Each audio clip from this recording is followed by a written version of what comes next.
Welcome back to the Thomas Tortilla podcast, everyone. Today I have my good friend Jack Vertes on. It's good. Good to have you on. Thank you, bro. Today we'll be talking about some books we've been reading recently. Then we'll dive into some sports, hockey, basketball, stuff like that. And we're also going to dive into study habits from a 4.0 GPA student. Okay.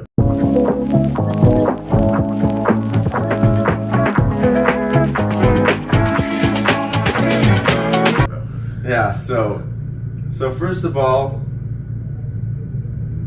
let's talk about books. What have you been reading recently? I know you've been reading that one about Bitcoin, I think it was. It was a blockchain book. The book was basically on the structures and foundations of blockchain, which is it's a decentralized platform, and the idea that we've kind of moved away from a free public space on the internet where you kind of do whatever you want, edit whatever you want. Where instead now it's more like big data, big tech is kind of dominating. With Facebook, you have companies like Meta. There's Google, that sort of thing. And basically, what the book was talking about was how blockchain can change that and give kind of people a platform and a space where they can own something on the internet. So I thought it was a really cool book, and yeah, that was one of the books I read. Also in the summer, my friends really got me into different philosophy books like The Meditations, The Art of War. It's a really good mindset change. I guess we're talking about study habits later, so it's a good Before we go into that, I was curious about blockchain. So, correct me if I'm wrong, but is that the one where it's a verified link and it's a receipt of an online order? It's kind of in a way, yeah. It's kind of like a record of ownership, if that makes sense. And how is that revolutionizing? What's revolutionary? It's not necessarily the revolutionary. It's the possibilities for the future, kind of. Blockchain, it's kind of stunted. It was with cryptocurrencies, it's a lot of stigmas around fraud, with meme coins, for example. Because it's a decentralized service, right? It's a decentralized service. There's lots of scammers, and it hasn't really picked up in a positive light because of this. So the book kind of brought a light that there's more possibilities than just currencies. It's websites, applications, software. It's applications towards software computers. How does it go to applications if it's just receipts? It's not really about the receipt. It's kind of the receipt. It shows the receipt of ownership. It makes it it's sets, a proof. Okay. It sets rules on the internet. That's basically what a blockchain is. Okay. Yeah. So it sets rules. Interesting. It's rules and guidelines, and it sets a space where people can have their own ownership and own parts of the internet, for example. But currently it's more used towards cryptocurrencies. So would that be similar to owning a domain name? Yeah. Okay, that's interesting. But it's just a new version of it, and you're saying it's going to disrupt big tech. Interesting. Maybe not disrupt big tech, but move the power and the dominance, the monopoly big tech has over. Oh, because individuals now have the power to own? Think about it, Microsoft, Meta, Google, they have all this control, right? But they control their domains, they control all this all this space, right? But with blockchains. So who are you buying it from then if you're not buying from them? The big tech? If they're the ones selling it, I'm not sure if this is something you can buy, but if you buy it, who are you buying it? What third party are you buying it if it's not from big tech? Well, you don't have to buy the blockchain, buy things in the blockchain. It's just kind of a structure. It's a structure for it. You're not actually buying the blockchain, if that's what you mean. So, how are you not buying it if it's not a receipt? I'm kind of wrapping my head around this. Blockchain isn't a receipt. It's not a receipt. It's a structure. Okay. It's a structure with rules and guidelines to make sure everyone has has a standard and I don't know. Let's just say it's a set of rules so people can't really screw you over, sort of thing. You know what I mean? Oh, so kind of policies. It's just people can't steal from you, people can't take over what you've made, that sort of thing. Oh, so the thing is supposed to be secure. Blockchain isn't necessarily the receipt; it's a part of it. It shows what you own and what you control on the blockchain, right? but it's not just the receipts, if that makes sense. Oh, so basically, like the definition of it is kind of contrary to the stigma of it being unsafe because it's actually something that's secure. In a way, yeah, but I think that's more when I say with like the fraudulent like cryptocurrencies, like let's just say Haktua coin. Yeah. She is like a pump and dump scam. They made it like go really high up and then quick sold everything, and a lot of people got screwed over. So that's like a kind of a negative. Wait, so crypto's related to blockchain? Yes, like crypto functions as a part of blockchain. Like blockchain sets the rules and guidelines and like the ownership and the total amounts that are in the chain, right? Okay. And that can't be disrupted. So that's what gives it value. Oh, so it's kind of like the branch of all the stuff in crypto It's like within it. So like blockchain's like the structure, crypto's like one part of it, and then there's like other possible applications. Oh, so that's what I'm trying so you to said not, just how it's not like a receipt. That's just because that's a part of it, just as crypto Yes, is. like the receipt is like the ownership. Oh, if that okay. makes sense. I see. Pretty cool, right? Yeah, pretty Yep. cool. So was that like an enjoyable read, or was it more of like a textbook? Would you say? It was enjoyable. I prefer more non-fictional type of books. I know you like your fiction books, right? Yeah. #1 best. Yeah, for a day on Amazon. Yeah, but like Yeah. I prefer more non-fiction books. I used to like fiction books as a kid, Yeah. but like I guess one method that helps with reading, like if you find it kind of annoying, just like reading the books. I like to read books and listen to like an audio book. You know what I At mean? the same time. At the same time. So Oh, like that's I'm interesting. reading it and then I listen to the audio book. So like it kind of it makes you go faster, and you kind of have like the book's gonna take like a certain amount of time. Like the exact amount. That's a pretty unique method because I know people typically either only read the paperback or they just do audio, but you're combining the two Yeah. to have like a more immersive experience. It's like, because then you don't always have to read the book, right? Like you could go jump in parts of it, but like also you can listen to it while you're doing work, sort of thing. Oh, okay. So you like swap between Yeah. them. So it's like Okay, so you're not podcasts. constrained Yeah. to just the physical. But I Okay. prefer mixing both because it's like You like the mix, eh? I want to hear someone saying it. I feel like I remember more about what the book was about. You know what I mean? Yeah, and then also I want to touch on. You said you were reading Meditations.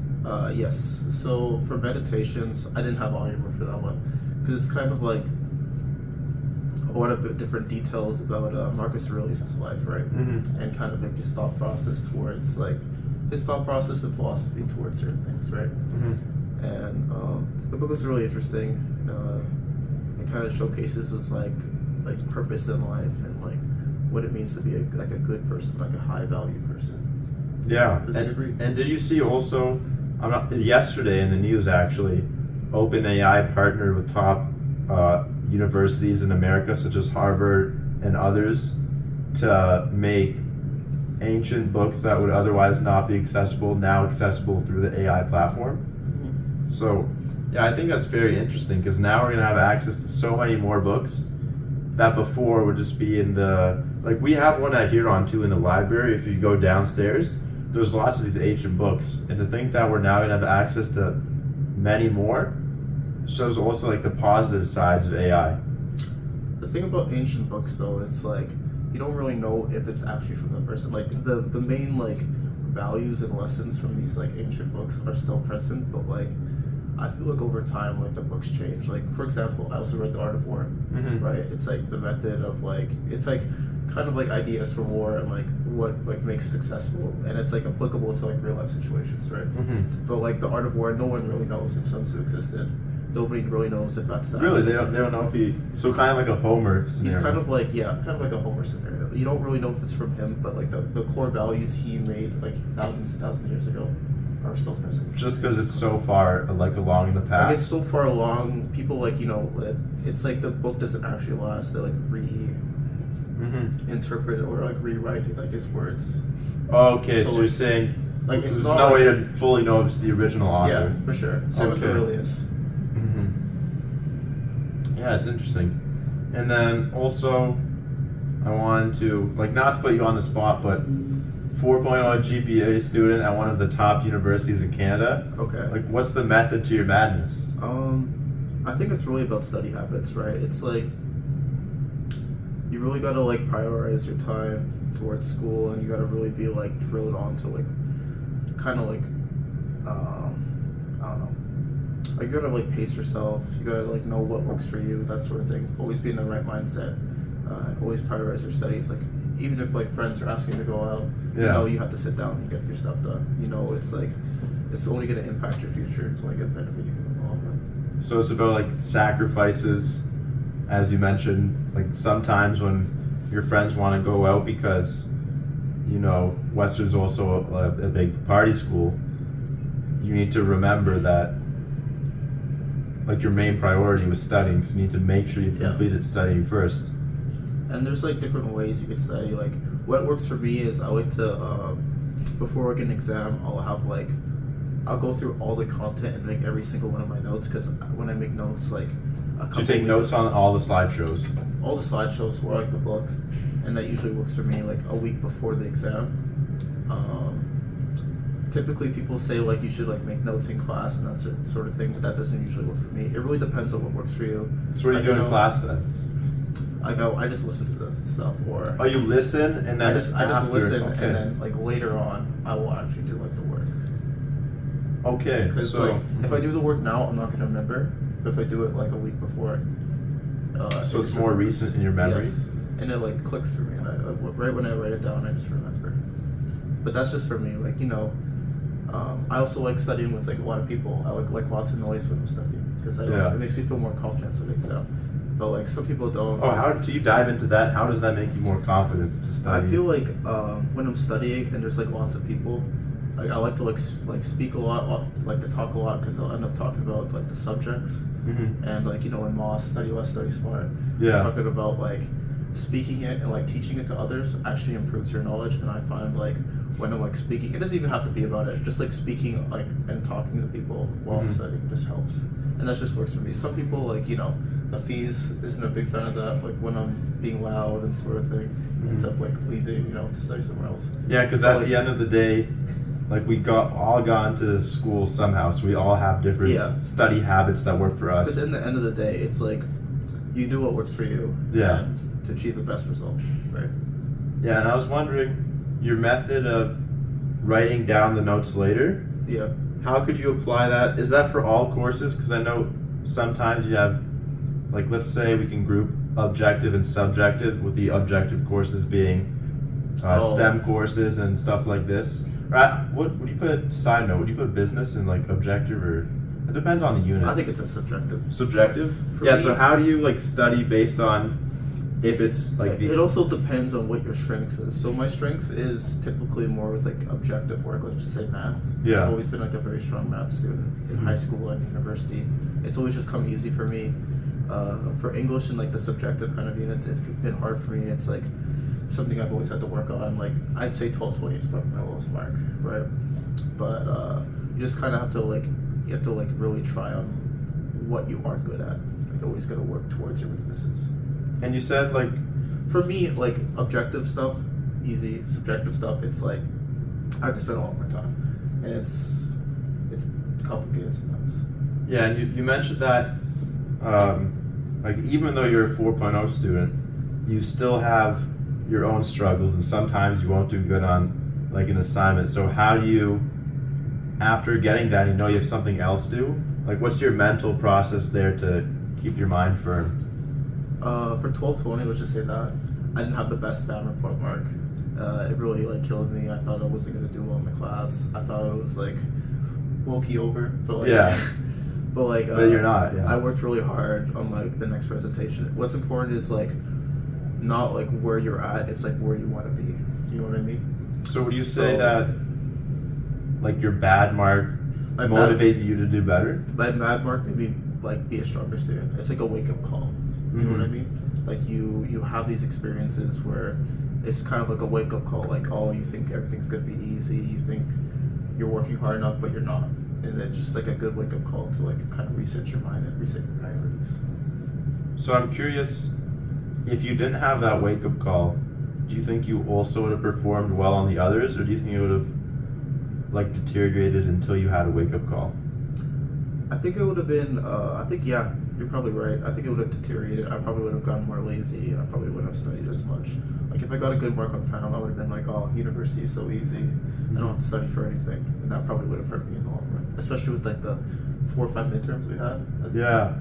That was brutal. So you can take a lesson from that. You can see, like, for each piece of work that you didn't do well on, like, you can find a root cause, which is for you. You said you simply didn't, like, study enough for that, and then you put in the work and put in the hours after that for the next assignment, right? Yeah. Okay.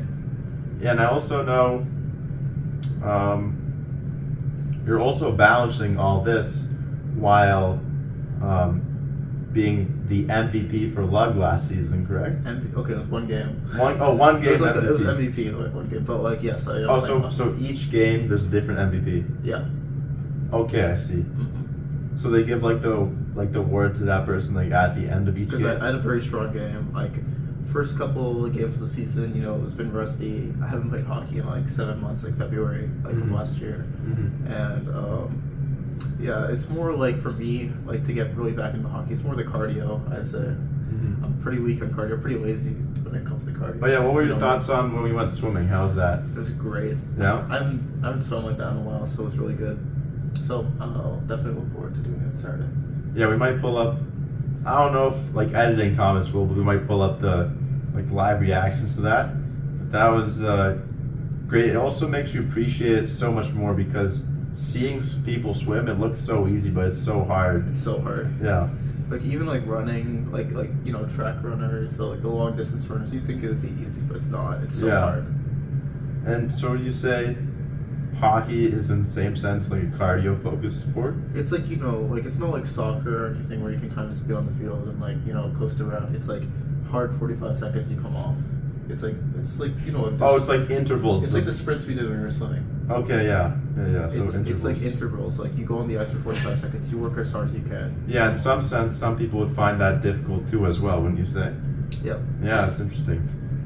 And also, like basketball. I know you want to talk about that. What do you find interesting about that? I've always been a big basketball fan. Yeah. When I was 13. What team do you support? Right when the Toronto Raptors won. I've been a Raptors fan, but like 2019, I was a really big basketball fan. I really got into it, and I really like the Toronto Raptors.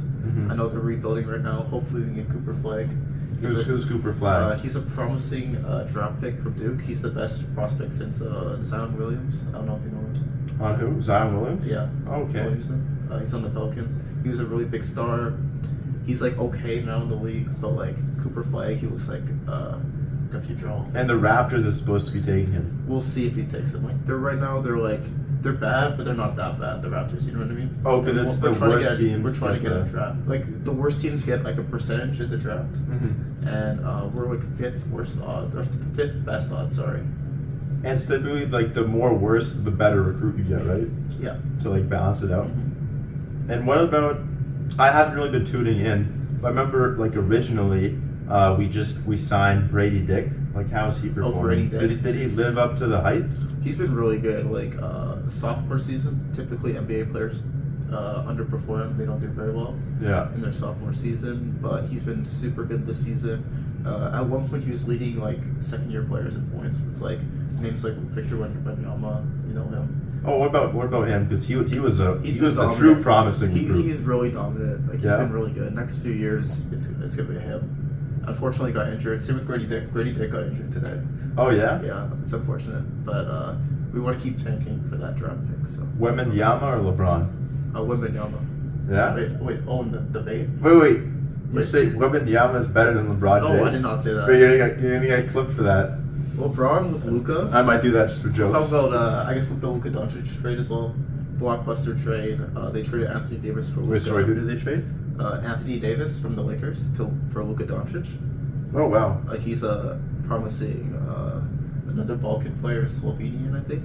Yeah, I wouldn't say promising is the right word because we already know he's good. He's good, and he's like young. Like he's 26. Like you think he's gonna become even better? He could be even better. And like right now, with him on the Lakers, they've been performing super well. I'm typically not like a big Lakers fan, but I think they could win it all this year. Yeah, I'm not sure if you saw that video from, if you know Jimmy High Roller. I probably did. Oh, Jimmy High Roller. Yeah, he made a video on like how Luka Doncic is arguably one of the best of all times. What are your thoughts on that? Who do you think is the best of all time? I think he has the potential to be one of the best of all time. he's still pretty young, but he still needs that like championship experience, right? Which he did. He did make it to the finals before the Mavs. After then, the Mavs traded him to the Lakers. But I think I can see him making the finals this year.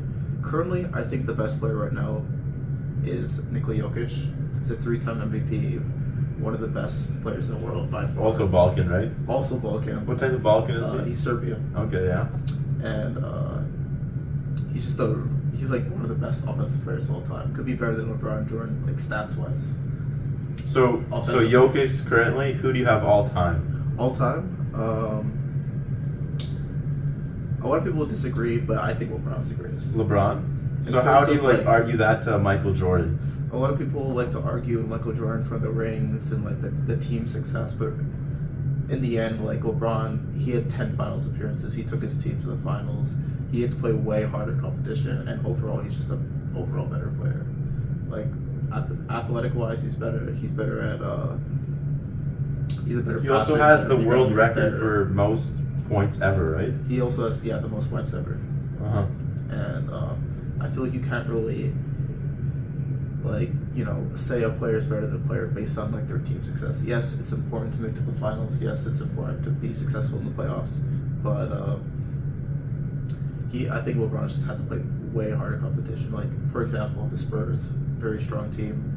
The Warriors, arguably like the greatest team of all time. Arguably, yeah. So like you can't really discredit that. Like he could easily have like 5, 6 or more rings if the Warriors weren't there. And then like what would the conversation be? Would LeBron and Jordan be equal, or because they would have the same amount of rings, right? So I don't know. What do you guys think? Let us know down below. But I was also, you said was really interesting is kind of the concept of yes, their teams were successful, but you got to look at the player as a whole. So that's an economics concept. That's ceteris paribus, right? If I'm saying that right. I'm not even sure what you're talking about, but yeah, sure. You know when like you're predicting something, but all other things are held constant. Oh, that's what you're talking about. Yeah. Yeah.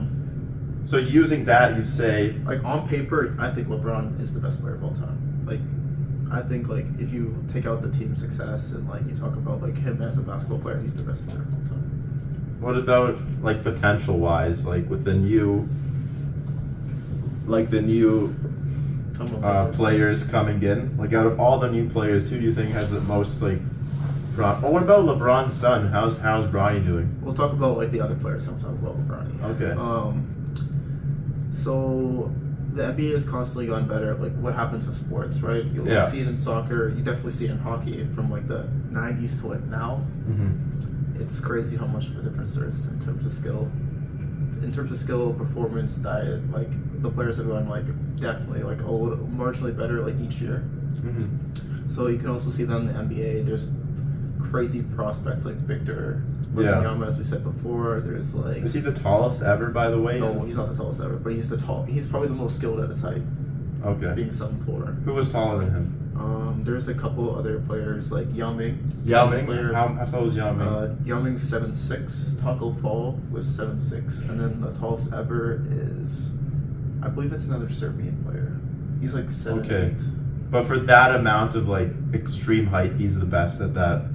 Like the kind of like he's like he can shoot threes, he can do anything. He can shoot threes? Like shoot threes like logo threes, deep threes, like Steph Curry type thing. Yeah, it must be hard for him, like injury prevention and like also building like muscle, right? Because he has such a long frame to fill out. Yeah, for sure. Like he's probably like the same weight as us, so just like a foot taller than us. Really? Yeah, he's like only like 180. So what do you say that makes him more like injury prone? Hopefully not, because if he is injury prone, it's gonna suck. And yeah. We obviously want all the players to succeed. Are there any other good backups on that team without him? The Spurs have a really good team, like a very good young core. They have Jeremy Sohan. They have I forgot their new prospects, but overall the team's like really good, really young, and they're probably gonna do really well in the next couple of years. But in terms of other young talent, there's probably we said Grady Dick. I'm trying to think. There was Cooper Flagg. There's on my team Raptors, Scotty Barnes, still pretty young. Oh, Scotty Barnes. How's he doing? The young talent's been really good. He's been good this season. I'm pretty sure. Yeah. All right. And I was also wondering. Oh, Bronny James. Oh yeah, Bronny James. He's been good in the G League. He's been awful in the NBA. Yeah. Yeah, not good. You think LeBron's other son can make it to the NBA? I think he will. I think he's better than Bronny. Yeah? Yeah, so I think Bryce will definitely make it, and then I think LeBron will play one with Bryce, and then he'll probably retire. That's my guess.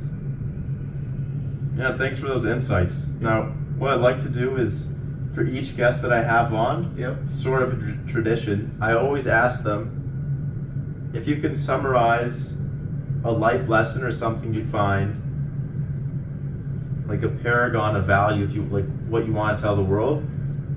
What do you want to tell the world in one word? So, for example, I had, for example, one could say, like when Ekem was on, he said faith and he dived into faith. So, like, what one word? Like, it doesn't have to be like a big bundling word. Like, you could say chair. Hopefully, chair isn't the lesson you want to tell the world. But if do you understand what I'm trying to get at? Yeah, I thought we talked a lot about the books we read, right? With the blockchain, and maybe not the blockchain, but let's go back to the meditations. Yeah. I think To summarize it to one word. The main word I'd probably get from that is definitely mindset. Mindset. Like how you think and how you think about your search situation, like how things are, will dictate the outcome. Like if you think you're if you think of it in a positive way, let's say I'm gonna be super successful and that sort of thing. Like if you think it, you can do it. That's basically what I would go. Yeah, and there's also an adage around that. It's like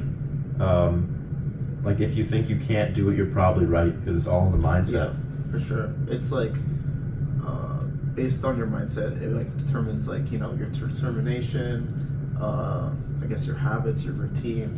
It's all about mindset in the end. All about mindset in the end. Thank you so much for coming on, Jack Vertes. Thanks for having me. It was a pleasure to have you. It's a pleasure to. Till next time, we'll see you guys.